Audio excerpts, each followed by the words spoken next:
In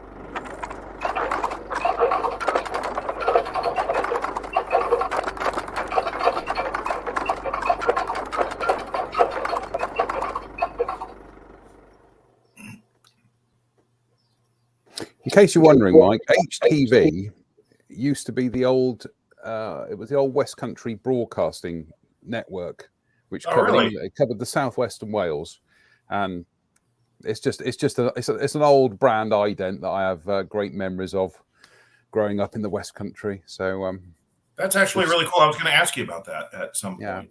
But, we've stolen it. So there's nothing wrong with that.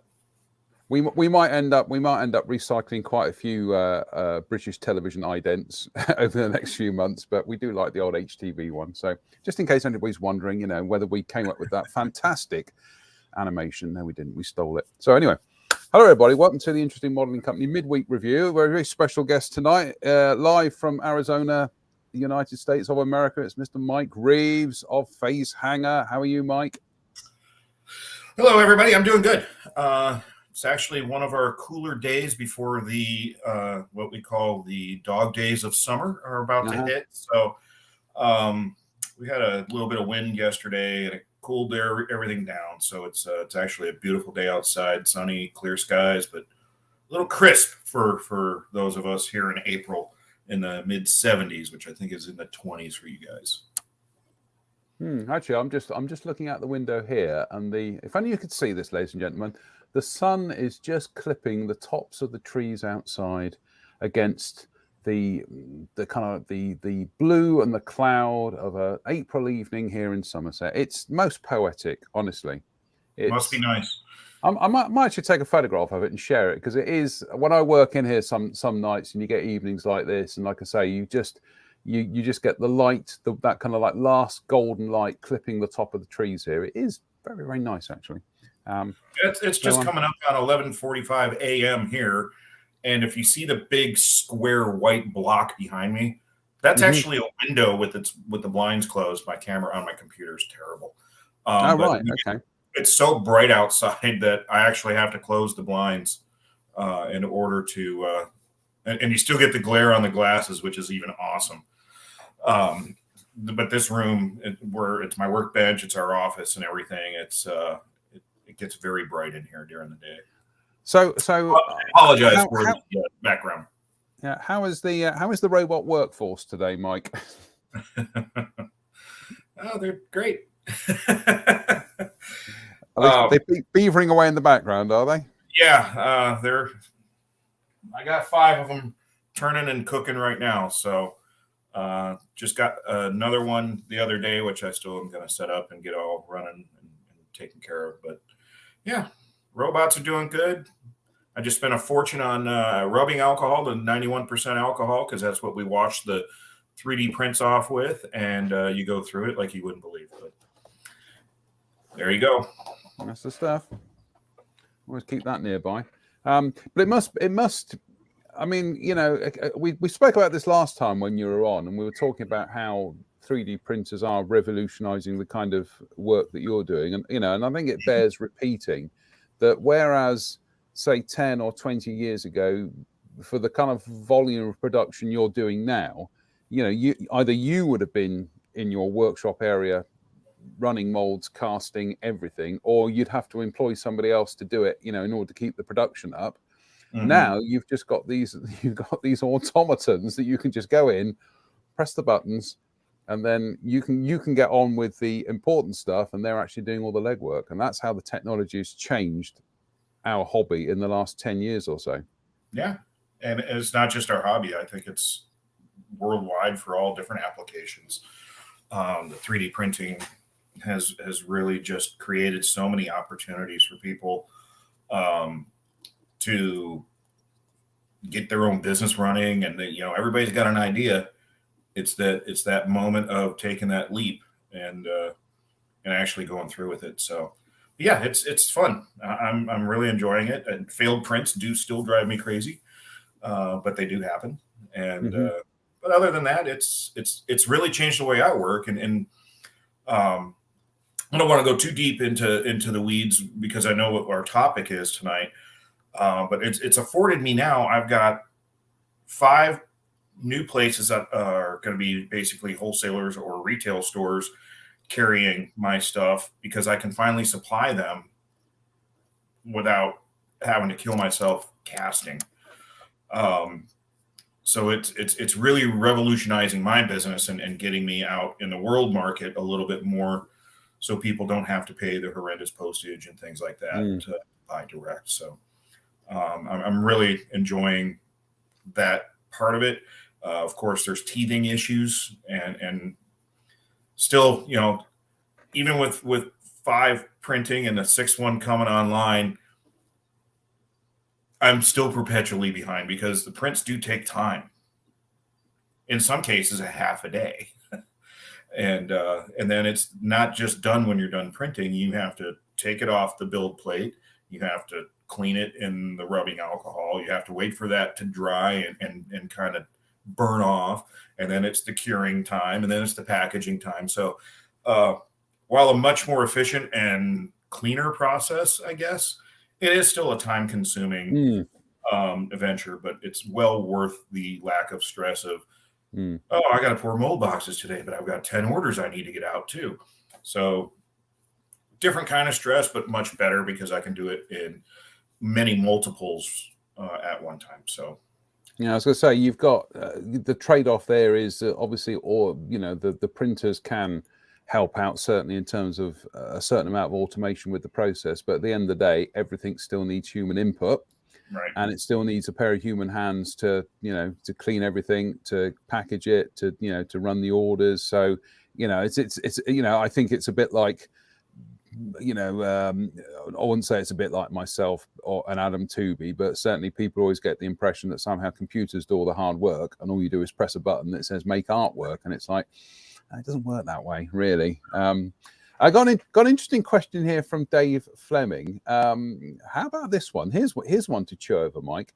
Dave says, so does this mean Mike could produce in the UK, say, if someone ran his printers for him? Absolutely. In fact, that is already in the baby steps process right now with I may name drop a little bit, but someone that is a regular on this show is beginning to help me out with production on some of the things, which will also alleviate shipping costs to UK distributors. So, end of the day, I'm very happy that to have that assistance. We just have to work out logistics as far as packaging and all that good stuff. Because I do need it to be very, straightforward and efficient and efficient, as well as equal to what I'm sending out. Yeah, exactly. Yeah, it's your name. It's your name that's going out there, so you don't want it to be kind of like half cut or anything, right? Which is completely understandable. Powell says, "Oh, my favorite topic since last week." Yeah, because Powell's got himself a printer now. I saw that. Oh, that's awesome. Good for you, man. Yeah, goodness me. I think somebody out there at some stage is going to have to do a time lapse of a print of some. I know there probably are ones out there, but I mean, somebody from within our circle is going to have to do a time lapse of a print, so we can see it kind of growing before us like magic. Right. The problem with that is the covers, if I may. And now followed a tea interlude. They're hardly. Oh yes. They're very opaque. Yeah. So that might be hard to do, and 99% of your print stays in the resin until it's finished. So, yeah, I mean, it's definitely been a learning curve and a challenge. But I'll tell you, the nice thing is we talked about those A4K Skyhawk cockpit sets and things that I was putting out. Again, with great help from Rich Van Zant, who I will always be eternally grateful for really helping me. It's been cool because when I released them, I shipped 57 orders the next day. That was unheard of when I was casting. Sometimes people would wait 3 months to get their order because I would sell out so fast. And then the catch-up game is never quick. And there's still time. I mean, I still have bills to pay, so I still have to come out with new stuff in the interim during that time. And so, yeah, this has definitely been a stress relief for me in a big way. No, absolutely. Thanks, Travis.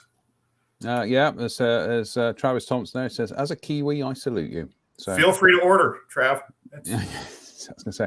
And Paul Milligan says, I used to be a resin caster, hot, smelly, and sticks to everything. This is so much better and healthier for you, Mike. It is. Now, I will say that the resin from 3D printing it's not odorless.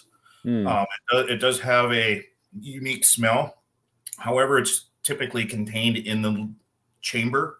The worst part about it is when you wash it in the isopropyl alcohol, this 91% alcohol kind of brings that chemical smell. But luckily for me, I do that out in my garage, and so it doesn't stink up the house.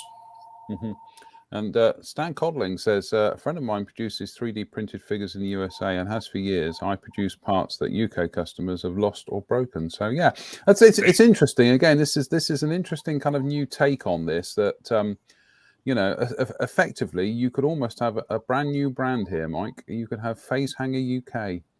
Yeah. And it may come to that. I mean, it depends on the workload that people are willing to take on. I do this full time. The couple people that have been working on some other things behind the scenes for me, Drew Manton, Nigel Poole. Nige is semi-retired. Drew is obviously working. That's why I'm here. So, it depends on the kind of workload. But, if we keep it like Antics, for instance, is going to be carrying my stuff. I've got a box packed. And I promise you it's coming. I got a little bit behind. If you're listening, I could actually have them eventually produce for Andrew and speed the process up, save him postage from the United States, keeps his costs down. But, we have to, again, work out the logistics about what it's going to cost me to have someone do it overseas for me. Because I'm still very much a one-man show and a small business. So lots of loose ends to tie, if you will. Yeah, absolutely. Right, there we go, folks. That's the view from the workshop. I need to clean those windows. But there you can just see the light catching the last rays of the day, catching the top of the fir tree down the end of the garden, and the nice What's kind of blooming on there. Sorry, is that tree blooming? Is that why it's got is it like yellow flowers? No, that is the sunlight. Really, it's gorgeous. It's literally the sunlight. Yeah, it's a little thingy now, and the branches you can see in front are the fir tree in the garden here, and that's the fir tree. That was a Christmas tree I was given when I was about 4, which we christened Fred. And everywhere we moved, it came with us. And then finally, when we moved to Somerset, it was planted in the garden here, and it's now 30 feet tall. Wow. Yeah, neighbours love it, obviously. Anyway, look, what we're going to do, we're going to switch over to the workshop camera for a moment. If you can bear with me a second, Mike, because I'm just going to see what you got going on. I'm doing a quick update on the Armour Mustang, but as you can see, we're armored here. Okay, we're going to do some washing tonight. Now, what I'm going to do is this. I find these oil brushes are pretty neat for doing washes and things, and this is one of my favorite colors. That is your favorite. Sorry, yeah, it's just a beautifully neutral color. So what we've got here, we've got some odorless thinners in one of these little containers here, and I'm just going to blob a bit of Starship filth in there. I'm beginning to wonder why I was using oil paints for the other bits of this, because I suddenly just thought just now, hang about, there's, you know, these oil brushes, they turn into washes beautifully, and I Starship would have never Filth, thought to do that, honestly. yeah, they are brilliant for washes, but they also, Starship Filth is just a fabulously neutral color. So let's go and grab one of my budget paintbrushes that I got from Amazon, and that's the one. A 0, that's the one, and that's probably almost a perfect consistency. And then all we're going to do is, before I apply the decals to these cockpit bits and pieces, I am going to put the wash in, because I don't like applying washes when you're doing kind of you know, when you've got decals around. So this could probably do with it being a bit thicker, actually.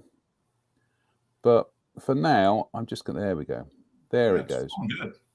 I'm just going to let it flow in there. In fact, this odorless thinners really has, it kind of, it's grabbed now. So it's kind of like it's saturated the surface, which means that the wash starts to flow a bit better.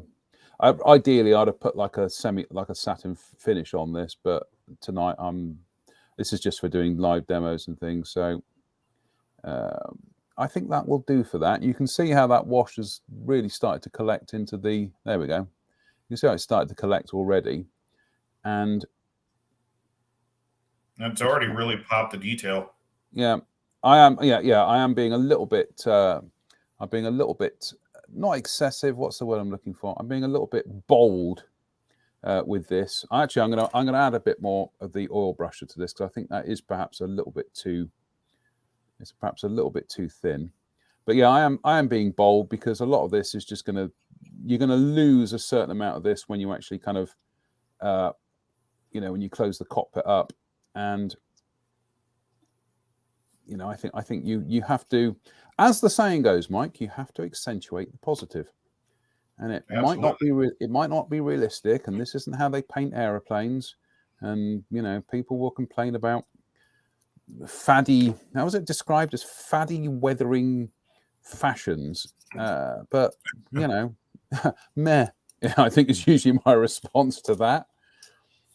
You know, so these are usually faddy weathering fashions being railed against by people who, quite frankly, exhibit zero actual modeling full stop. So, and I'll say it like I have my entire adult life.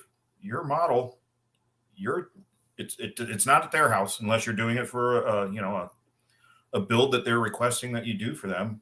Yeah, it sits in your display case, not theirs. Yeah, exactly. That is our stock cliche on this show. It's my stock cliche as well. Your model, your rules. Yeah. You don't have to justify yourself to anybody out there. And I see it occasionally. People rock up on pages and things, and they just go, "Oh, you know, I don't like the way other people finish their models." Well, you know, and next slide, please. You know, it's just, I don't get it. And you know, we don't want to kind of, you know, try not to dwell on negative things on this show or on this page, because we try and be positive. We're trying to kind of encourage people, and you know, which is why I think it's important to say that folks out there, don't ever be put off what other people say or think of your models. It's your model, you know. And that's even it. on top of that, I mean, just what you're showing right now, I'm learning, because I would have never once thought to thin those and use them in this way. Well, what you're learning at the moment is how not to apply a wash, because I'm absolutely balking this at the moment. But the camera hides it. Don't worry about it. Well, yeah, the camera's being very kind tonight. But in fact, the problem is this wash is perhaps a little bit too thin. But the beauty of that is that I can go in there and I can just clean it up, as I'm doing at the moment. Once this enamel thinner starts to flash off, I can go in there with a little bit of extra enamel thinner and just kind of, you know, tidy it up a bit. But I mean, that gear bay looks gorgeous. Sorry? That gear bay for the tail wheel it just brought the detail out like you wouldn't believe. It looks wonderful. Yeah, thank you. Well, we're going to do that on the other end as well there, because I think that could do with a little bit of, just a little bit more kind of accentuation. And like I say, Starship Filth, it's dark enough, but it's a kind of like, it's a nice desaturated color that it kind of works across quite a wide color palette. So I'm just going to let that dry. Probably by the end of the show, I shall go in there with a little bit of thinner and just kind of, tidy that up a bit. But we've also got, oh yeah, look, here we go, folks. The wing has been assembled. Hurrah. And boy, that is quite a lot of detail in that wheel bay. That is beautiful. Staggering stuff from Armour. So we've got that done, finally.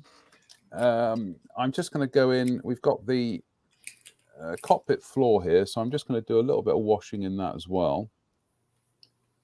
But again, just a tiny amount, because we're going to go in there and do some more detail painting. But for now, I'm just going to, this wash is way too thin, but hey ho.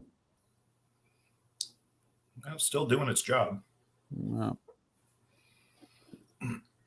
What I am going to do, and I'm going to steal this off of Powell, is at some stage I am going to get one of my Vallejo. I'm just tidying up the wash on the edge there, so I don't get a tide mark. I'm going to get some of the Vallejo wood acrylic paint that I've got here, and I'm actually going to, using the chipping method, is I'm going to go in here where the rudder pedals are, and I'm just going to, I'm not doing it at the moment, obviously, but when I get around to using the acrylics, I would go in there, I would just add some tiny little brown chips to suggest scuffing from where the the pilot's boots have gone through the primer paint and gone straight back down to the wooden floor again. So thanks, Powell, for that particular idea. I am shamelessly going to steal that one off you.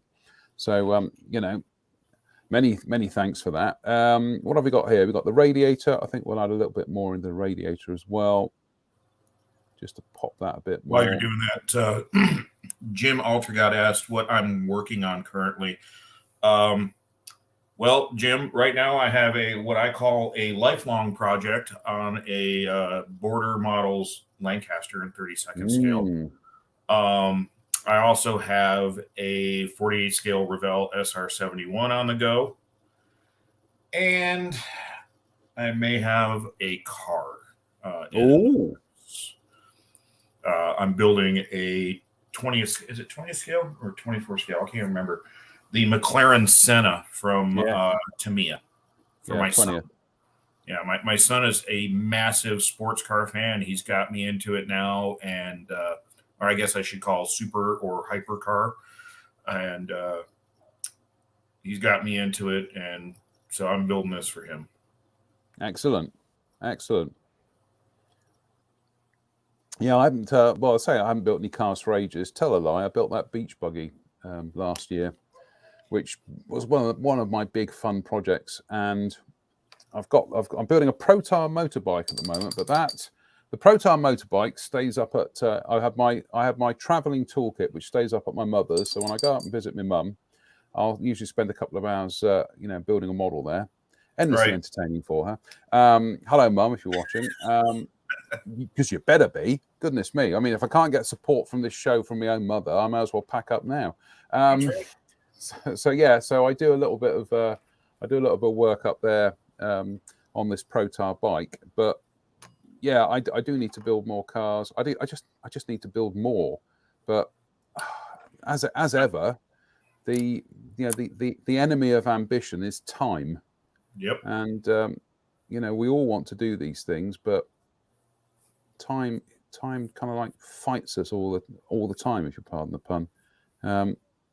So I'm just dropping some. I'm just trying to see if I've got that the right way around. Yes, I have.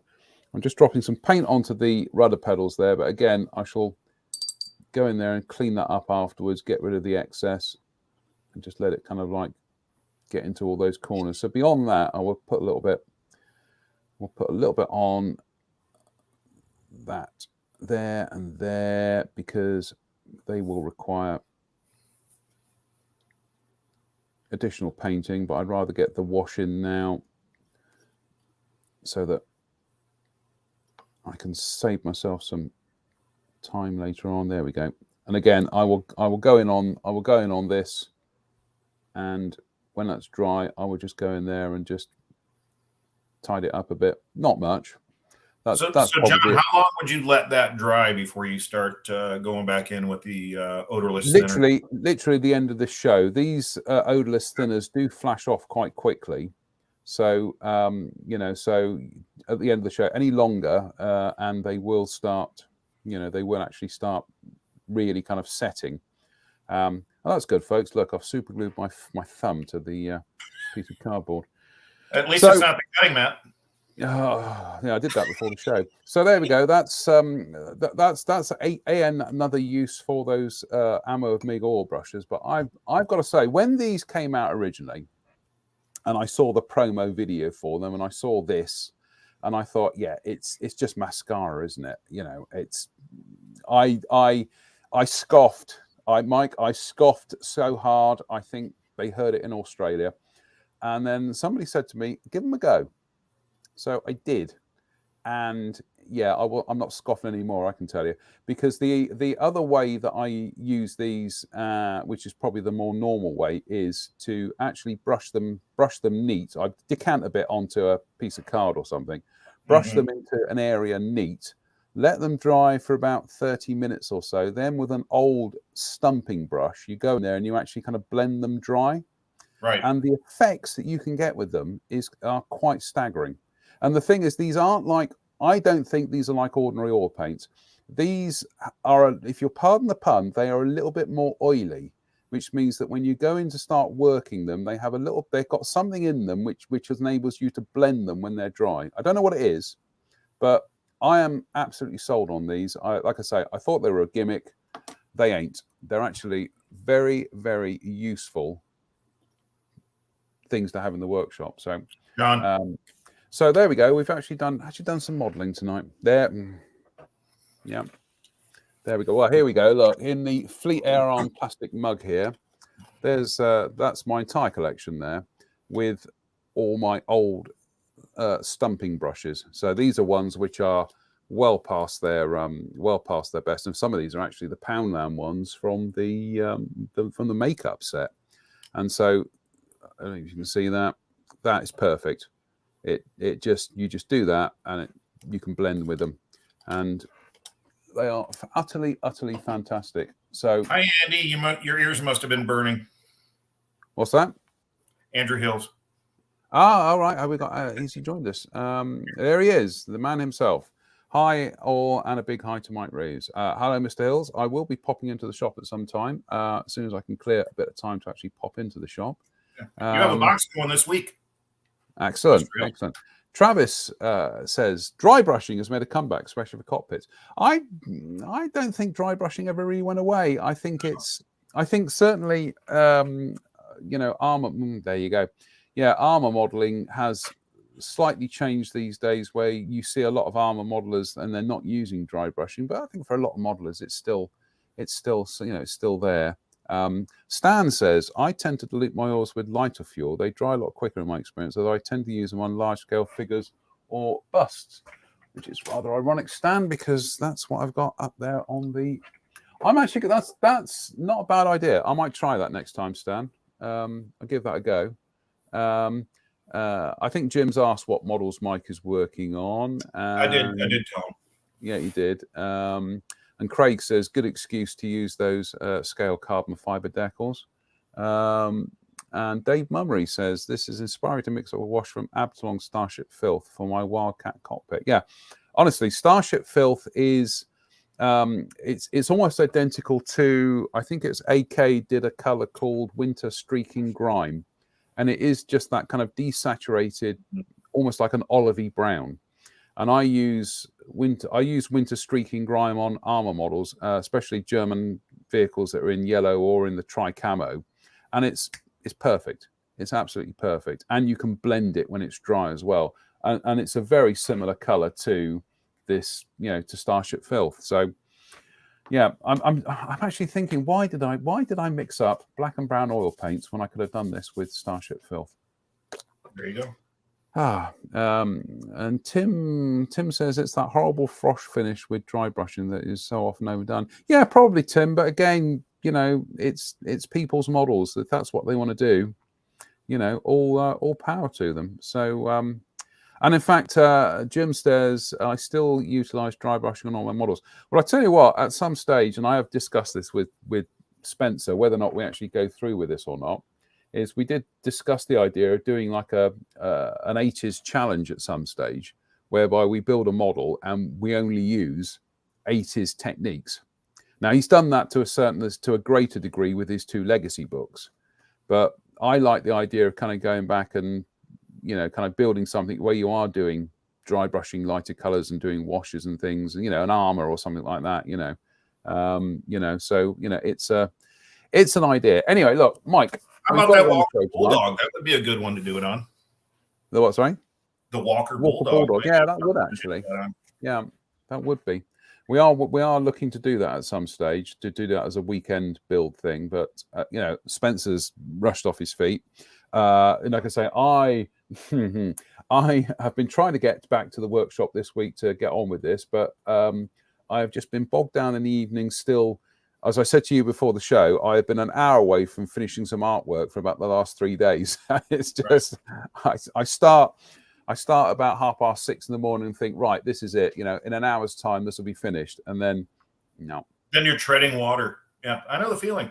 It's well, with me, it's just I see something and I think, no, I think we can do that better. I think we can go back and we can make that a bit better. And it's just, anyway, right.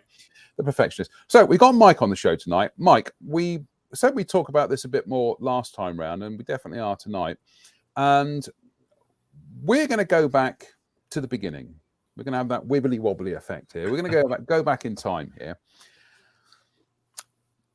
Can you remember that moment when you became aware of the hobby of scale modeling, and what hooked you? What got you on board with this hobby? I absolutely can. Funnily enough, my dad was the paint department manager at Sears and Roebuck. Back in those days, when I think Sears is all but gone now, there was a toy department, and they carried plastic models. My dad was already a model builder. My older brother was already a model builder, but I was 6, 7 years old. At that point, I was just more worried about nothing.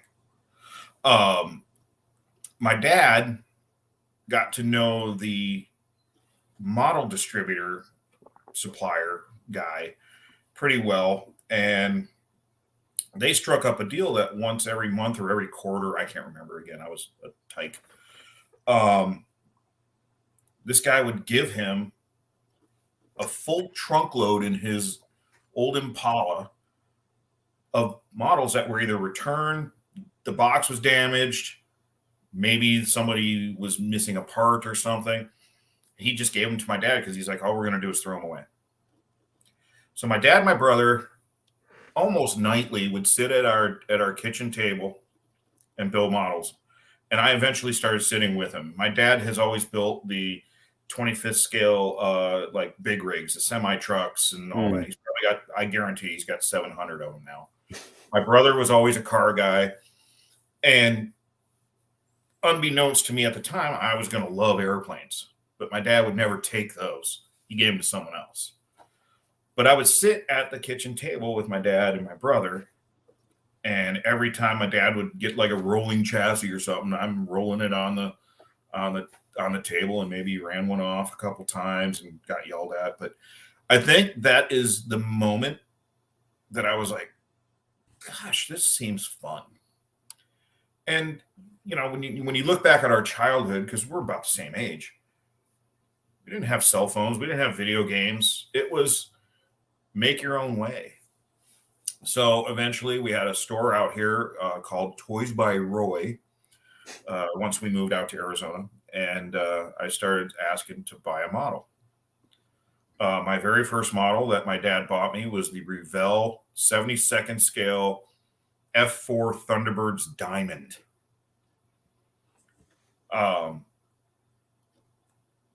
Little did I know what a nightmare that was going to be. But from the moment I could sit down, and he taught me how to cut the parts off, the sprues and all that. But the moment I sat down and actually used the old tester's glue in the orange tube and squirted it on, I was hooked, and I've never lost it.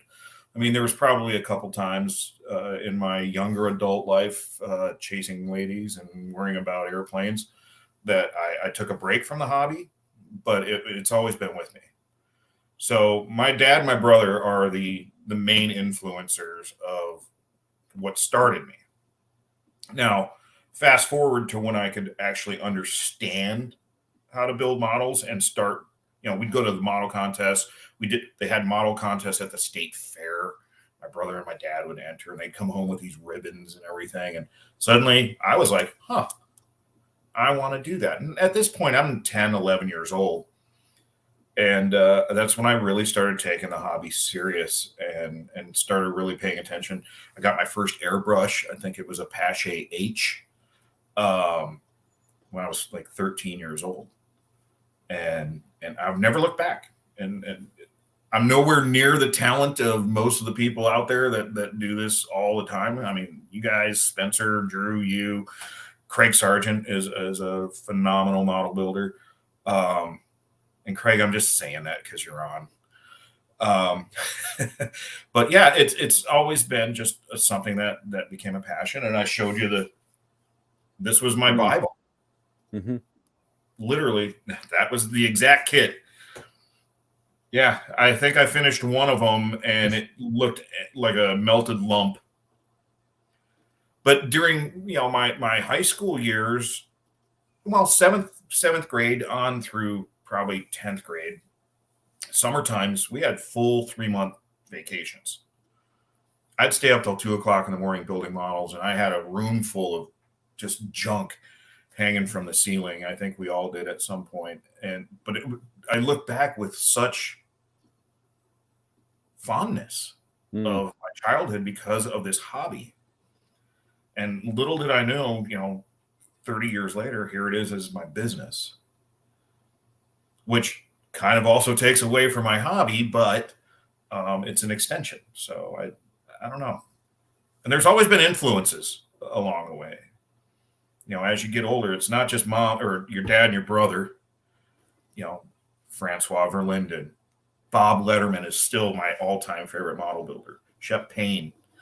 The list goes on and on. And it's always been just a passion, and especially airplanes. But now you and I have talked about this ad nauseum, branching out and doing things that you're not comfortable with. I mean, we get one big blue marble. Enjoy it. You just give me an idea, Mike. I think one of the things we should run perhaps in the autumn is if we do another one of our month-long themes. I think we should do the comfort zone month. Yep. Get out your comfort zone, build something you wouldn't ordinarily build. It's funny. It's funny because I now when I go out and look for a project, it's not airplanes aren't always the first thing I look for.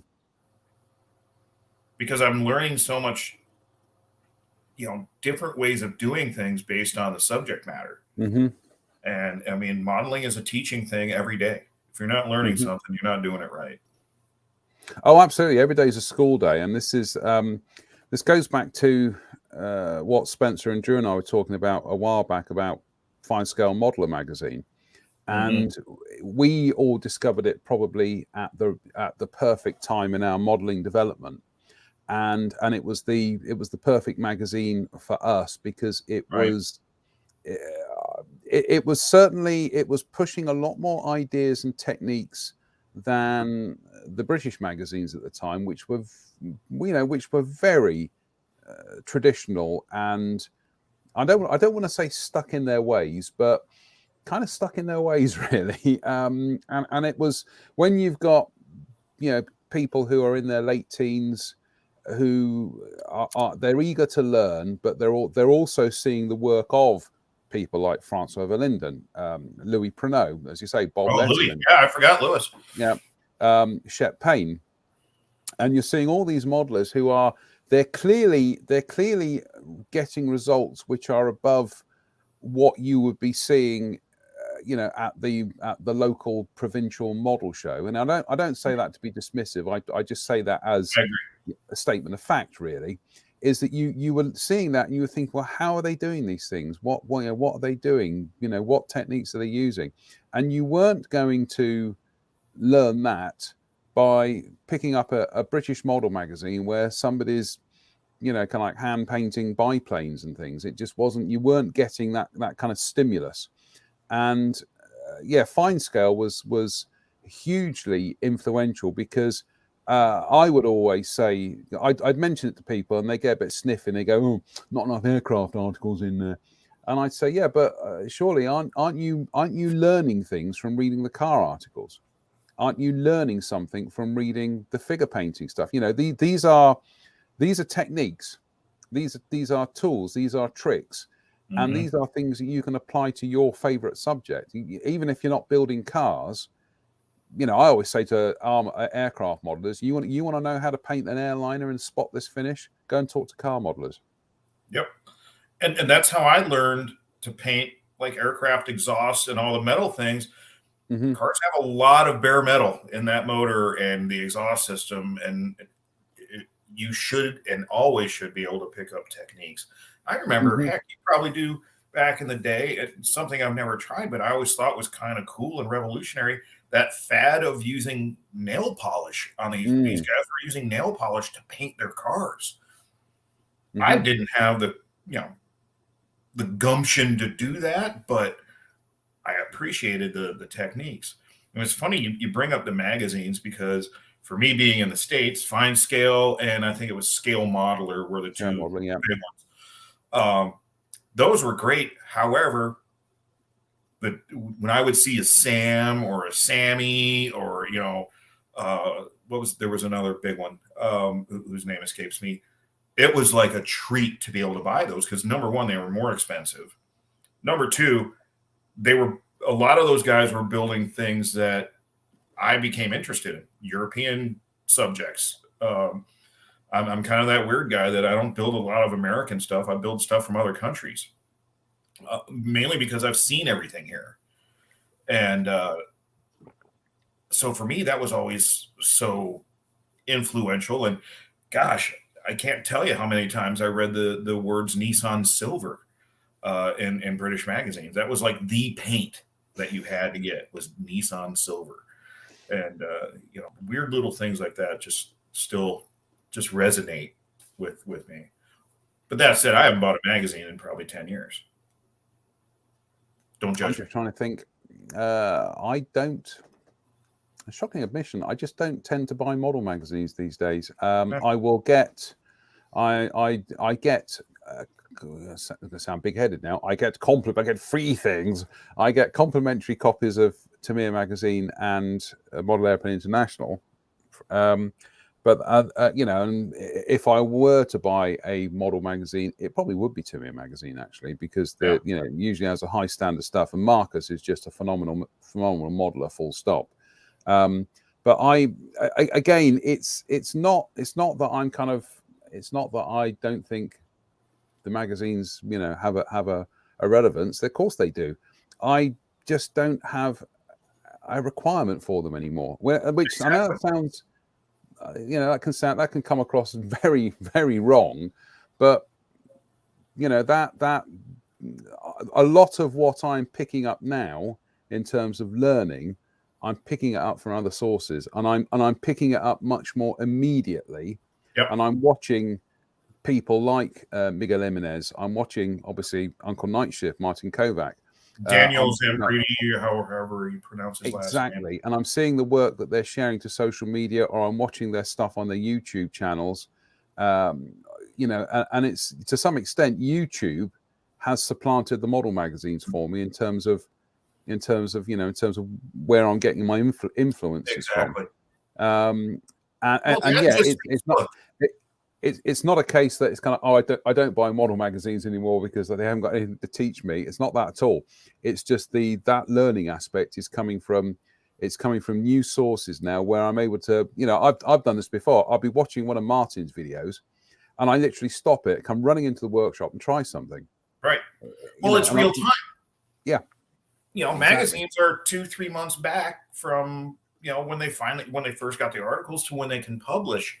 I get it. They have the online version, all that, but I mean, Spencer of all people know, the editing and all that takes place. By the time you see these articles, you don't really need many of them, because you can bounce. Number one, you can bounce techniques off friends. Mm-hmm. You can, in real time, you can watch videos like Night Shift, which I've actually started finally watching, even though I'm not an armor guy, but the guy is fun to watch. He's very entertaining. And you can pick it up off of just Facebook model pages in many cases. The guys that aren't afraid to go, here's what I do. Back in the day, a lot of guys would be, no, I'm not telling you. I'm not going to tell you how I do this. Why? Why wouldn't you? I mean, this isn't we're not doing voodoo. It's model building. And if you can't share your techniques, then I guess I just don't understand. No, absolutely. Talking of modeling, we are actually just going to quickly nip back to the old workshop here, because this particular fuselage half has actually pretty much dried now. Let's zoom in. I will get these blessed controls right on this camera at some stage. It's pretty much, there's still a little bit of shine in there, but that's pretty much dried now. And all I'm going to do is, I've just loaded the brush up with a bit of, there we go. I loaded it up with a little bit of thinner, then immediately touched it off against, I've just broken the undercarriage door off. Well done, JM. I've just touched it off with a bit of, on a bit of rag, and it's just a case of going in, it's like there, is just go in and just gently clean up. Just take that starkness out. Yeah, just a little bit, or get rid of any slight tide marks. But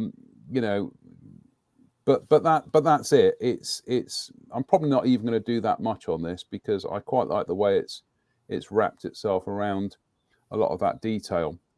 But yeah, there's a little bit there I want to get rid of. There we go. That's how good those oil brushes are for using them for doing washes and things.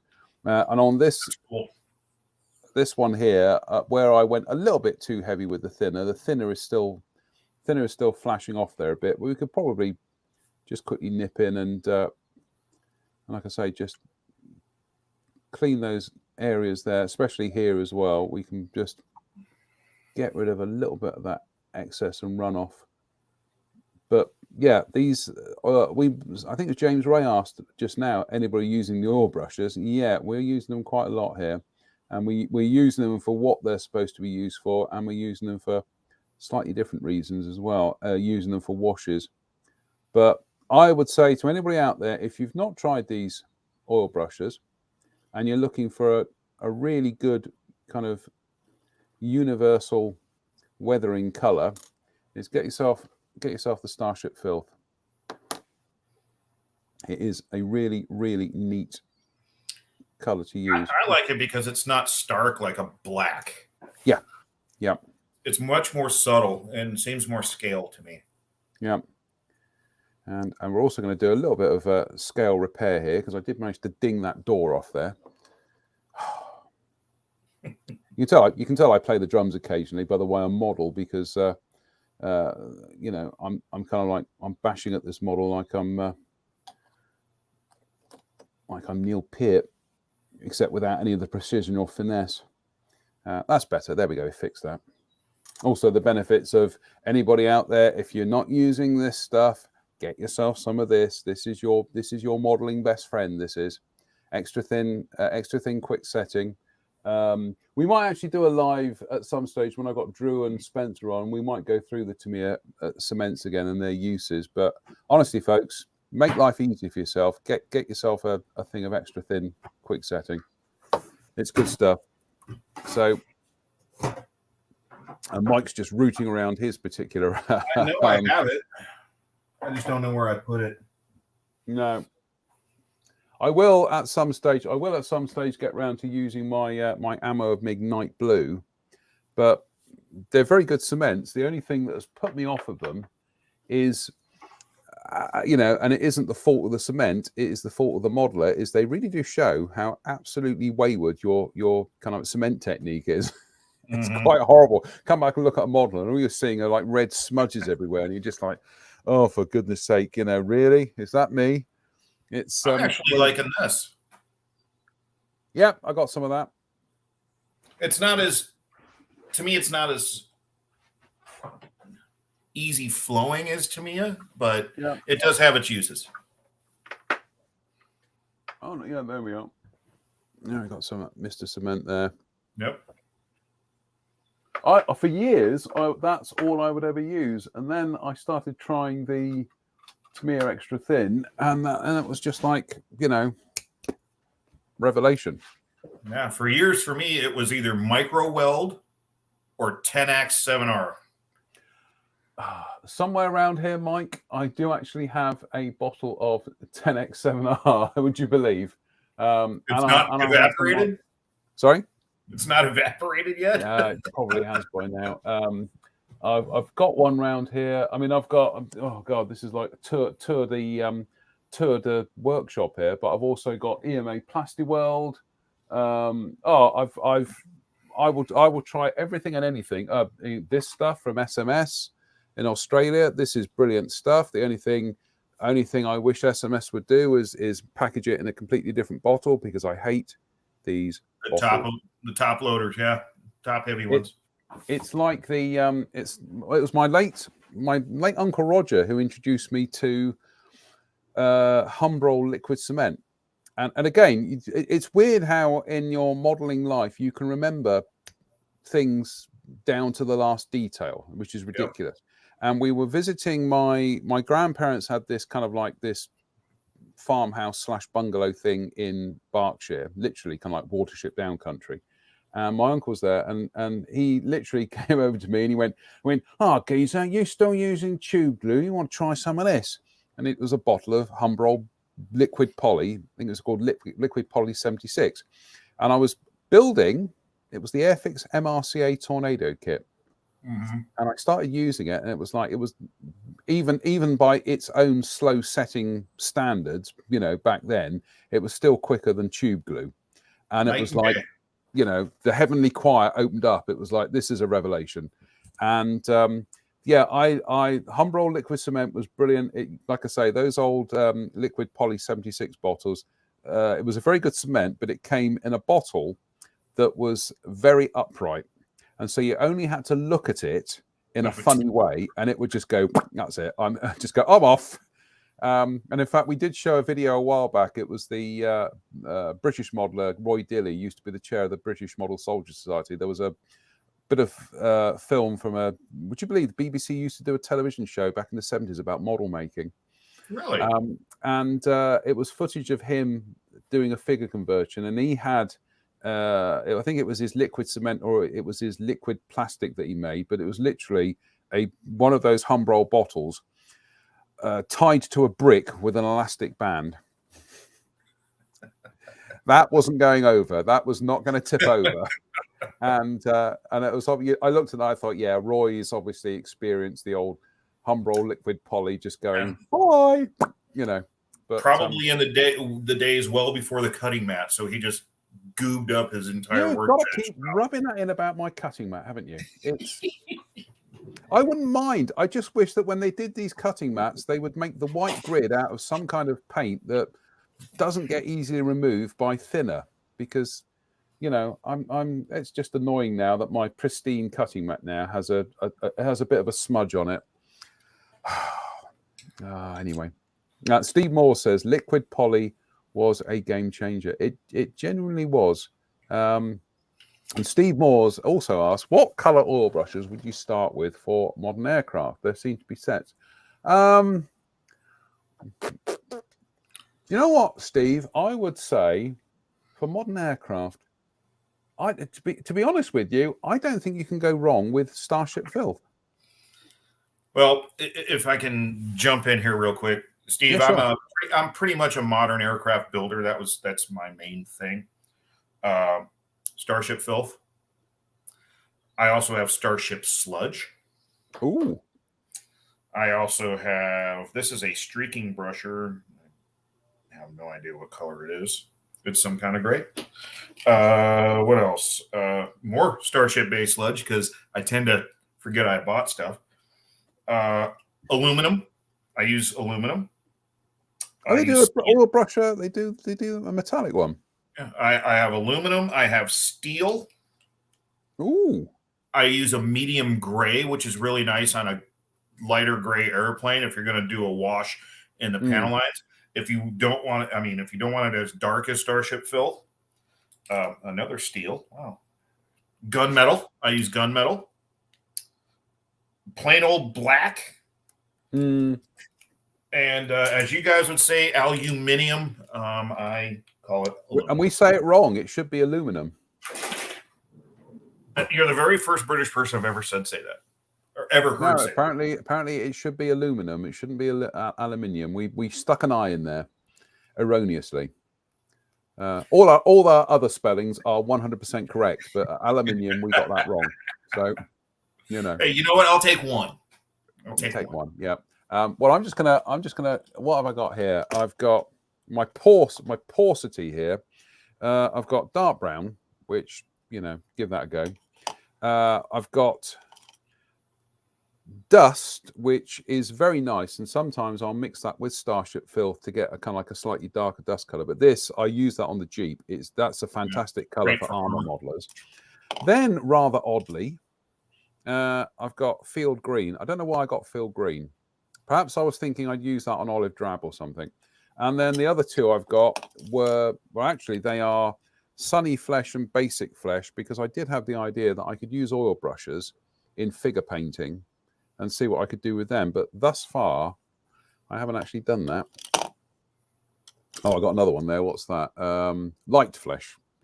So I got the 3 flesh ones, but so far I haven't actually got round. Oh, Stacey, I haven't actually got round to using them. So, you know, it's like, Mike, you know, you go out and buy things and you think, oh, I'll give that a whiz, and then you never do. Yeah. You will eventually. Yeah, and I'm terrible at. I mean, you heard me. I have 2 steels. You know, this, that, and the other thing. I always forget that I have something. I come home.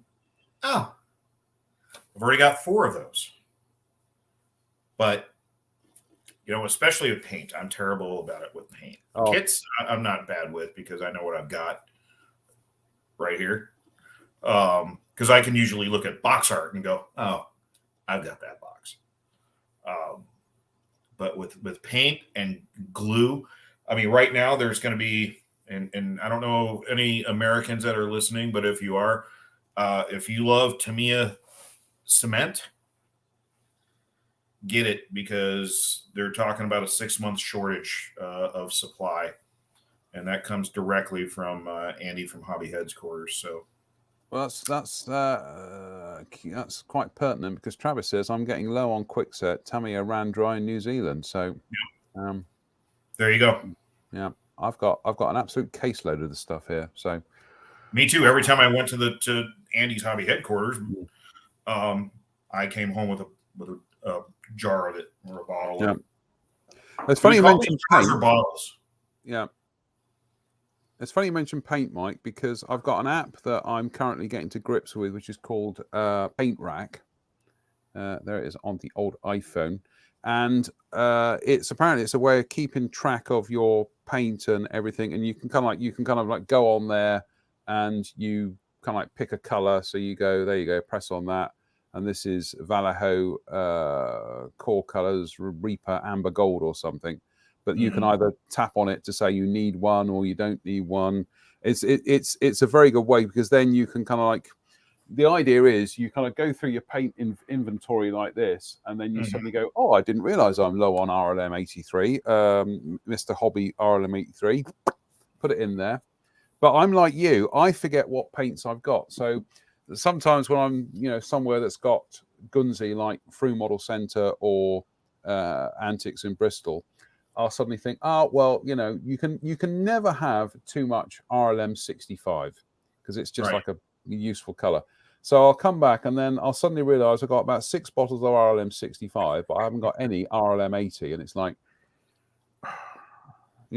so I'm going to use that app and I am going to have a proper go through the paints at some stage so that I know what I've got and what I need, which then means some lucky model retailer is going to have me marching into the shop, waving my debit card, buying more paint. So, sadly, goodness me, Mike, we're out of time again. That's been annoying because we haven't even. Fast.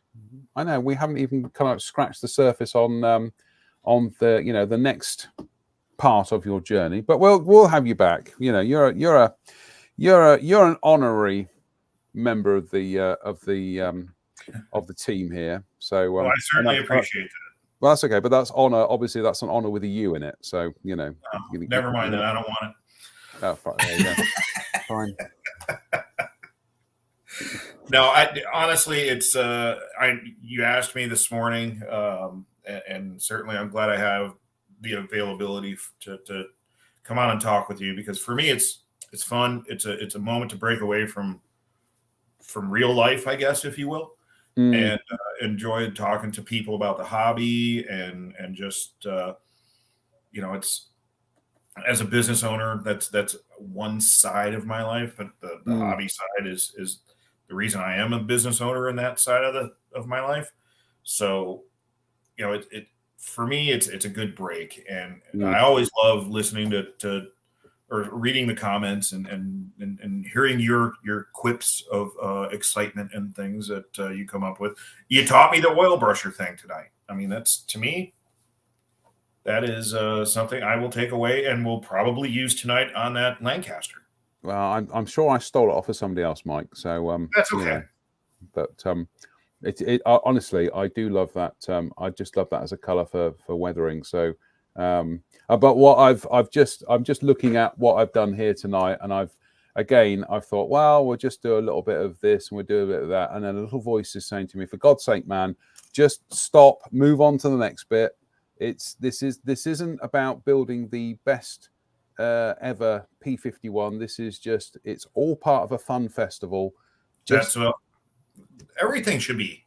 Yeah, I know it's you do tend to get sucked into kind of just wanting it to be that little bit extra, and I think sometimes you just got to be a little bit more pragmatic and go, it's fine as it is, move on, next bit, which is what we've said before about when we're doing the challenges, is you don't have the luxury of being able to go, oh, I'll just spend another evening faffing around with it. You're just correcting something or whatever.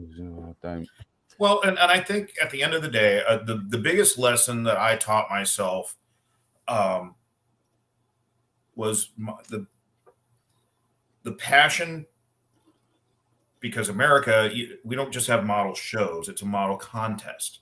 So at one point in my younger life, my justification for doing the hobby was, well, I have to win at a contest.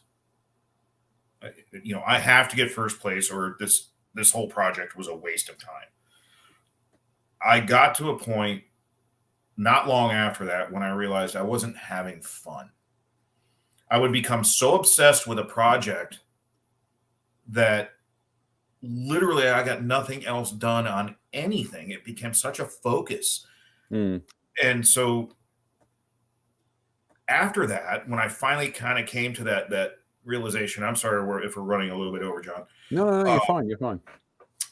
Was, you know what? This is my hobby. It's not award driven. I don't care. Because guess what? An award doesn't.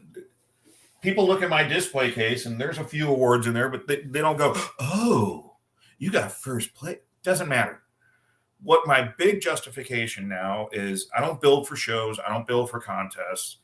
I know where my passion level lies.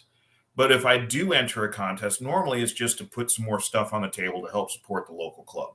Give them some entry money, put it on the table.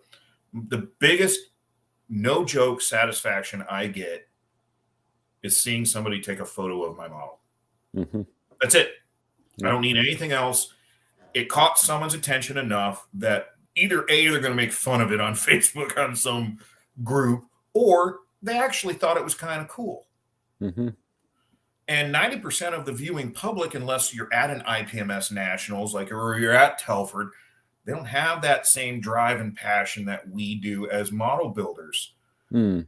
They're like, oh, wow, you did a MiG-25? That's cool. And that's the satisfaction of being, putting stuff out in the public like that. But most of the stuff I would do right now, I don't care if it ever wins or sees the light of day, because it's just fun. It's actually my break from work. I got to say, I was in my teens. I used to go to model competitions. I used to do model competitions, but I was put off the whole idea of entering competitions at a very early age. And it was a local show, and a guy, he won second place, and he was called up to the stage and given a certificate or whatever, and he walked off the stage and he literally tore the certificate up and threw it away. And I remember thinking to myself, right, that's not healthy. No. And there were other things that were kind of like I'd seen at shows where people were being, it just didn't feel right. And I have told the story before about, I got asked to do judging at model shows, and I'm probably the best person to be a judge and the worst person simultaneously, because I have a really choose my words carefully, but I know what I'm looking for, and I can be quite kind of quick at doing a class. You see, I know you shouldn't do it by which model has the least amount of flaws, but I do. And and if people don't want me to judge, then don't ask me to judge. It's that simple. But I was at one show, and I was looking at this model, and there was this guy with me, and he was going, and he was like pointing out stuff, and and I'm like, he's going, oh, there's some nice weathering on it there, and I'm like, yeah, that's okay. And he's going, and also, that's scratch built, that bit there, and I'm like, yeah, fine, okay. And after a few minutes, I suddenly thought, hang about, you're not a judge, are you? And he wasn't a judge. He was the builder. He'd come into the competition room when the judging was taking place, and he was giving me a live running commentary on his model. And I had to say to him, I said, are you a judge? And he went, no, that's my model. I'm sorry, but you're going to have to leave the room, because we are judging. Sorry? Goodbye. Yeah. We are judging at the moment. And he goes, it's like, look at confusion on his face. And I said, I'm kind of like, I'm trying to be gentle with him, kind of like, please leave the room. And he's like, oh, well, I just thought you want to know about the model. And I thought, right, yeah, fine. You're going to have to leave now, because we are judging or whatever. And I just remember thinking, again, I thought, that's not healthy, that you are that invested in winning something that you're actually you're stalking a judge within the room, trying to influence him to give you more points for the model. And I thought, I actually think, Mike, that was probably the last competition I judged, actually, when I think about it. It's funny, this is, and again, real quick, the funniest thing that ever happened to me is I was an IPMS Nationals judge. And we were in Dallas in 2000 or 2001, so I was much younger, but this is how little I take it seriously. We were judging for best aircraft, and there were 4 entries. And if you were entered in that category, you weren't supposed to be in the room, if you were one of those 4 models. So everybody looked at the models, and we all came to a conclusion of who got best aircraft. And as soon as they announced it, I went, I can't believe I won. And the head judges all looked at me like, did you vote? And I go, I'm just kidding. None of these are mine. And the silence and then the laughter that happened was, to this day, a lot of my friends will say that was one of the funniest moments in judging history, because I didn't take it serious. I didn't care. And, it's build for yourself, have fun. That's what it's about. Yeah, I think, Mike, you and me, as I said just now, I think we're probably the best people to judge model competitions, and probably the worst people as well, because we just have that, the judge's decision is final, really. And I've heard of instances where modelers have confronted judges after shows, and it's all got very, very ugly. And I'm stood there, and I'm seeing heated arguments going on, and I'm kind of stood like this. I'm going, yeah, it's just kind of plastic toys, really, isn't it? Yeah. I don't get it. At the end of the day, it's at your house and no one else's, and no one's going to give a rat's rear end. Yeah, exactly. Yeah, about that you didn't win. Exactly. And I have won in competitions. Incidentally, this is not embittered mock here. He's like he wreaks his revenge on other people at competitions because he's never won one. I did win them. I did. And like I say, when I saw that guy tear up that certificate, I just thought, I can't do this anymore. It's just not. Nah, moving on to something else. Do something else. Anyway, folks, I'm afraid we are out of time, which is a shame, because I could have easily gone on with another half hour with Mike, but Mike's got work to do. I've got another show to do. Here is the corporate reminder that we are in Armour April at the moment. So if you haven't taken part yet, there is still time to do so. Just grab an armor kit. Doesn't matter what it is. Just grab one, build it, share it to the page. You don't have to share it to a particular thread. You can just post your updates, go to the mentions section of the Facebook page, and just share it in real time as you're building it. And what we'll do on Sunday is we'll do another kind of like a gallery of where everybody is with theirs. Hopefully I'll be somewhere with mine as well. And also shout out to Jen Wright as well, because she'll be doing building an armor Mustang as well. She's building Evelina in its original American scheme, which is brilliant because I can build mine in the captured Japanese scheme. So I'm happy. Everybody's happy. Fabulous stuff. So on that note, again, a big shout to Mike for coming on today. Really appreciate it, Mike. You're always welcome on the show, and we're always grateful you giving of your time. Also, incidentally, when you see Mr. Andy Stein next time, ask him if he wants to talk to us. I'll talk to him. I'm sure he would be happy to. Yeah, that'd be good. It's just with his work schedule, it would have to be a Sunday show, I'm sure. Because he's at his shop right now. And absolutely. For those of you that don't know, I haven't made this public. I do help him at his warehouse from time to time when they have like big sales and things like that. I'll go in and help him pack orders, and I reap the benefits with supplies and kits and stuff. So, but I would happily get him on. And since you brought that up, he's also going to carry my line, which I'm happy about. So, anywho, I know you got to get scooting. I don't want to hold you up from the ghost stories. Oh, damn. That's we're in Wiltshire tonight. So I really need to talk to you sometime about how that all started, but we can do that offline. Because I'm curious. I can tell you about it right now. It was 2020, and we were all locked down, and well, most of us were locked down, if you know what I mean. And I couldn't have anybody come round. It was like, and this is when we started doing the interesting modeling company, the very embryonic interesting modeling company. Oh, I remember those days. And it was just one night I was sat in the garden, and I just thought, I'm going mad here, madder than normal. And I grabbed one of my books, and it's a book called Railway Ghosts. And I sat out there with a bottle of beer, and I thought, I know what I'll do. I'll broadcast it to my friends on Facebook. And it just took off from there, really. It just became... So is it kind of very much War of the Worlds, H.G. Wells, where you're reading basically out of, or are you telling the story? No, these are all real stories. And so I will just be reading the account. Sometimes they're a page long, sometimes they're 2 pages long, sometimes they're a paragraph long. But I will listen tonight because I am going to be in here tinkering with 3D printing stuff. So I wouldn't watch it, Mike. I can't be held responsible if you suddenly fall asleep, slump over your desk, and bang your head or something. So you probably don't want to see my comments. yeah. But yeah, it's honestly, it's just it's more than anything. It's just something I do just to kind of relieve the monotony. And enjoy a bottle of local beer as well. So anyway, on that Travis note, has a question for you, real quick, Jonathan.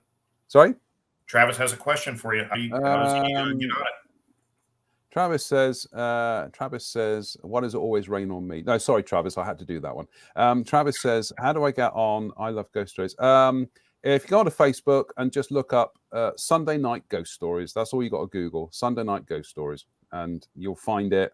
And you'll just see a confused man from Dudley who looks very much like me, actually, reading ghost stories in about 10 minutes' time. So, yeah, anyway.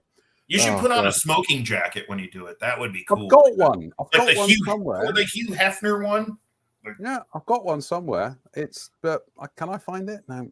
Anyway. Get a cigar. No. Goodness me, no. Chocolate one, maybe, but No. Anyway, look, we're going to have to scoop. Mike, as always, it has been an unbridled pleasure. We will get you back on another time, and we'll talk about, like I say, we'll talk about more of your modelling journey. But in the meantime, big thank you to Mike Reeves. Big thank you to everybody who's watched tonight. We will be back on Sunday. We've got so much news to talk about on Sunday, which is mostly fine molds related. And we'll also be running the gallery, so get your work up on the page, and we'll do the old Vision On thing, and we'll run the gallery. So until then, thank you for watching.